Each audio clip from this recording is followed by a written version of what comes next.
So my understanding from reviewing things, if my math is incorrect, let me know that it's incorrect. But from what I can see, she was 12. Am I reading this incorrectly? It's the state's understanding, Your Honor. Because it's alleged to have happened on or about 2016. And the date of birth is 2004. So she's either 12 or 13. This case is shocking. A man is in court for something vile, and he was already on parole. That's not a slip-up. It's a clear pattern. Crimes like this deserve life in prison. No debate. The courtroom is tense, and everyone's thinking the same thing. How does he keep slipping through the cracks? Parole boards are supposed to protect society, but someone failed. Should the courts be held responsible for letting repeat offenders back out? Parties announced for the record for the state, Thanks to the state of Texas. for the defense. Are you Sean Branch? Yes, ma'am. All right. You entered a plea on May 11th to aggravated sexual assault. You entered a plea of guilty. According to the plea bargaining agreement, punishment is to be assessed at a cap of 20 years. The state is opposing your application, and there's to be no contact with the complainant. Have both parties had a chance to review the PSI report, state? Defense? Any objection? All right. Any witnesses? From the state. Just Mr. Branch, maybe want to say something to the court, but I have some things to put on the record. All right, Mr. Branch, if you would like to say anything to the court, you'll be placed under oath and the state will have a chance to cross-examine you. So do you wish to say anything? No, ma'am. All right, thank you. All right. State, you're opposed? Yes, Your Honor. The reason the state is opposed is this wasn't just a one-time incident. It happened multiple times. There's a confession in this case. When questioned by the detective, Mr. Branch told the detective that the complainant let him know that she had previously would touch him in different ways and basically that she was coming on to him. State's argument is that's no excuse. The defendant should have told the complainant that he's an adult and that the way she's acting is not the right way to act with adults and taking the lead and made her understand that the right way that adults should behave around children. Instead of that, the defendant took advantage of the complainant and had sex with her in various ways, placed his hand with his hand. For that reason, the state is asking for you to sentence the defendant to 20 years TDC. All right, defense. Again, those are all reasons why Mr. Branch pled guilty and guilty as opposed to no contest. He knows he's responsible. He knows what he should have done. He knows what he didn't do that he should have done, and so he pled guilty. Fact is, this man has no prior contact with justice. He served 8 years in the U.S. Army, deployed twice to Iraq as infantry and field artillery, and he has no excuse for what he did, which is why he pled guilty. And this is not offering him background as an excuse, but as potential mitigation of punishment, which the law allows. We have ranges of punishment for these things, especially a first degree 5 to 99 or life, for a reason. And if anybody should maybe qualify for probation in such a case, among other people who may have such a case and worse records or other things in their past, I would think it would be Mr. Branch, simply because he's never had contact with the justice system before. And so we're asking that you give him that chance. Judge, how rigorous, from both your experience as a defense attorney, prosecutor, and judge, how rigorous probation is. It's not a walk in the park by any stretch. And again, other than these incidents, he's got no other issues in the past. So we're hoping that the court might see it that way. But if not, we're asking the court if you consider at least imposing something lower than the cap. All right. So my understanding from reviewing things, if my math is incorrect, let me know that it's incorrect. But from what I can see, she was 12. Am I reading this incorrectly? It's the state's understanding, Your Honor. Because it's alleged to have happened on or about 2016. And the date of birth is 2004. So she's either 12 or 13. Stands to reason that's what made it aggravated as opposed to the use of force or a weapon. No, I'm just trying to figure out the age. All right, is there anything else? I don't believe so. Do you have anything else? Nothing else to add. All right, court will find you guilty, and I understand your service to our country, Mr. Branch, and I understand what you're saying happened. And I reviewed everything, and I understand that you did enter your confession to the police and you pled guilty to the court. The court will find you guilty. The court will sentence you to 20 years in the prison. There's to be no contact with the complainant, Chapter 62 registration, and credit for any time served. I'm going to show you what's entitled Trial Court Certification of Defendant's Rights to Appeal. Did you review that with your attorney? Did you understand it? And did you sign it? Yes, ma'am. All right, because this is a plea bargaining agreement, because I followed your plea bargaining agreement, and because you waive your right to appeal, you do not have the court's permission to appeal. And because this is a felony conviction, you're not allowed to own or possess any weapons or ammunition. Do you understand? Yes, ma'am. All right, we can go off the record. Mr. Branch, I will tell you, I do recognize and appreciate the fact that you decided to enter a plea of guilty, the fact that you owned up to what you did and that you know it was wrong. All right. Good luck to you. Thank you, ma'am. You're welcome. Military service doesn't excuse destroying lives. Once you cross that line, the honor is gone. Judge Boyd gave him 20 years.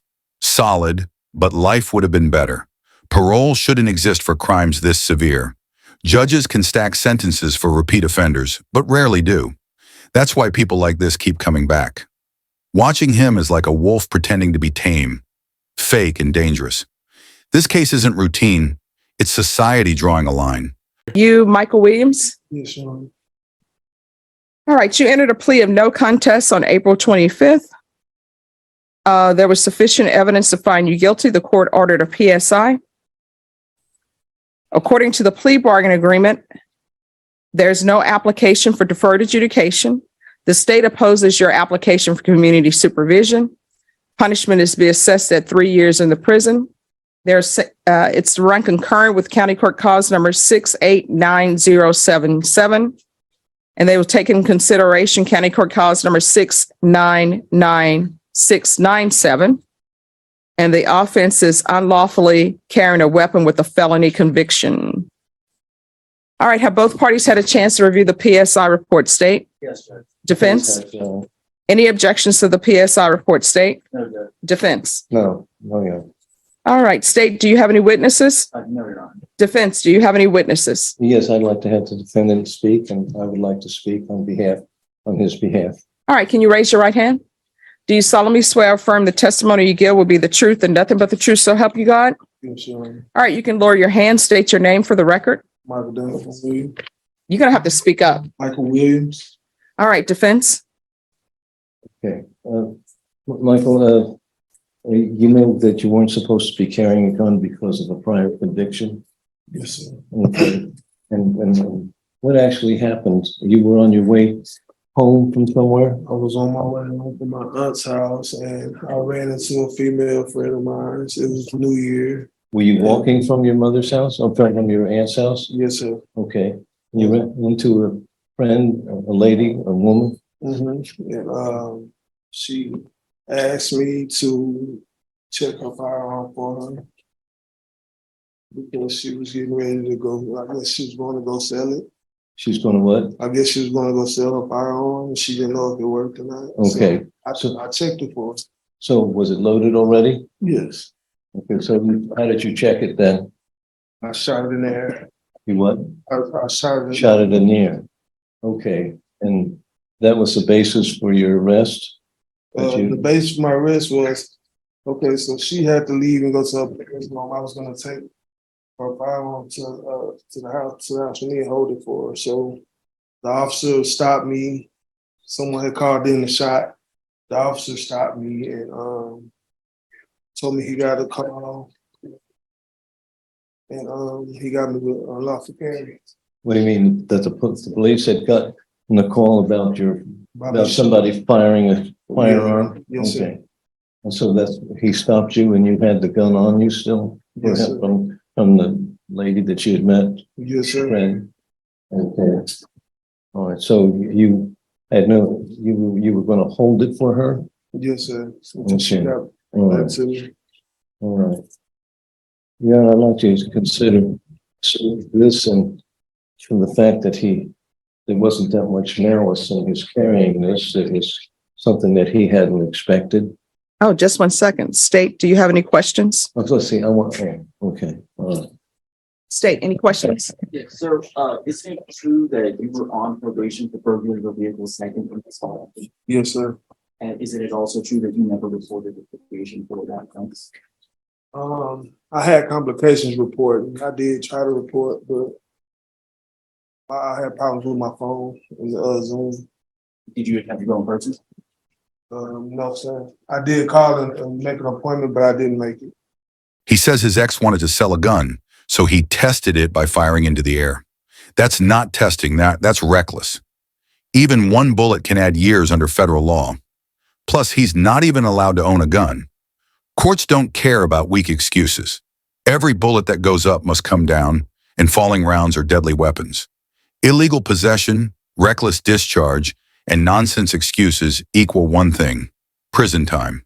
No further from state. All right, any further questions, counsel? And no further questions, I'd just like to speak on his behalf. Yes. Okay, Your Honor, I'd like to consider in the PSI where it shows that his upbringing was a problem. He had no help from his father. He was brought up by his aunt and his mother, but he had a lot of psychological problems and depression. And he only went through halfway through school. And then he was not very employable. So for the last 7 years, he'd been unemployed. And I think that idleness also set the scene for his drug addiction and alcohol. But he quit the alcohol in 2014, but he continued on some other drugs, and he hasn't had those in the last 6 months. All right, just one second, counsel. Mr. Williams, I'm going to give you a choice. Here's your choice. I can give you probation, but you're going into inpatient treatment, or either I will sentence you to 2 years in prison. Now, they say that you have mental health issues and that they're recommending MIOF. MIOF is inpatient. Now, you can go to prison for 2 years, do your time, you're done, or either you can be on probation out of this court. Recommend you go probation. Well, no, counsel, this is what I would always tell my clients. I'm not the person who's going to be doing probation. He will. And he knows better than I do, better than you, and better than anyone else, whether or not he can successfully complete probation. So far, what I've seen in his history, he cannot complete probation. But I understand that there are mental health issues going on, because in the possession case for his previous conviction, I saw that there was a transfer to MIOF, and then he ended up failing that and ended up going to prison. So you know yourself better than I do, better than your attorney does. Deputy Laura always tells everybody probation in this court is not easy. So your choice is, and there are only two choices. One, I can send you to prison, or two, you're going into inpatient treatment and you're going to MIOF. Either way, you're not going home today. So which do you choose? I would say, due to my current addiction, I was on heroin. I would say I need an inpatient. I would like to take the probation. Okay.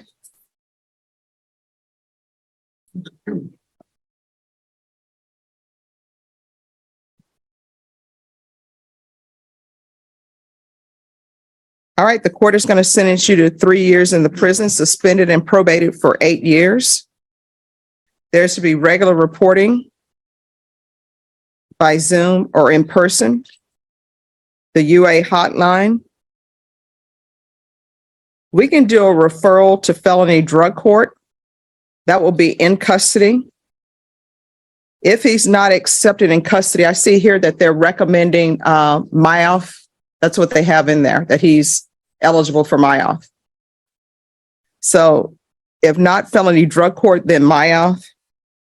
And then if MIOF is not going to, if felony drug court doesn't accept him and MIOF doesn't accept him, then we'll do SafeP. Proof of employment. or SSI within 45 days of release. There's to be no employment as a home health care provider or with minors. Field visits one time per month until further notice. 200 hours of community service restitution. Do you have any children? Yes, ma'am. What are their ages? 14, 13, and 11. Are you in their life at all? Not at this time. That's either yes or no. Have you been an upstanding father in their life, someone they can look up to? I have, not How? recently, but I have. All right, there's going to be parenting classes. This to run concurrent with County Court Cause number 689077. Taking consideration 699697. And then there will be the UA hotline. Counsel, you're hitting the microphone. Hold on, sorry. The UA hotline until further notice. Probation, is there anything else he needs? Is there anything else you need from me to be successful? I'm sorry? No, ma'am. All right. And so the MIOF, the felony drug court and SafeP, that's to be done in custody. You know, and I think he's going to need a lot of help with getting employment. He hasn't had any, and he has his psychological problems as well. So When's the last time you had employment? 2008. All right. So you haven't really been supporting your children. All right. And with regards to employment, there's to be no employment as a home health care provider or with minors. If you're planning to be in your children's life and be someone they can be proud of, you're going to have to do better. If you're not going to be in their life on a permanent basis and just breeze in and breeze out, then you need not be around them. You understand? Showing you what's entitled Trial Court Certification of Defendant's Rights to Appeal. Mr. Alexander, did you pass that to him? Did you sign that? Did you review that with your attorney and did you understand it? Yes, Your Honor. Because this is a plea bargain agreement, because I followed your plea bargain agreement, and because you waived your right to appeal, you do not have the court's permission to appeal. Do you understand? Yes, Your Honor. Because this is a felony conviction, you're not allowed to own or possess any weapons or ammunition. If you have a question over what a weapon or ammunition is, you'll need to speak to an attorney. Do you understand? Yes, Your Honor. All right. Good luck to you. All right, thank you. You're welcome. His lawyer tried using childhood struggles and depression as if that erases firing an illegal gun while high on drugs. Struggles are real, but court is about accountability. He hasn't worked since 2008 and doesn't support his kids. It's a pattern, not one mistake. Shockingly, Judge Boyd let him choose prison or probation. He chose probation, but probation is risky. Violations can send him back for even longer. Mercy here is a gamble with a built-in trap.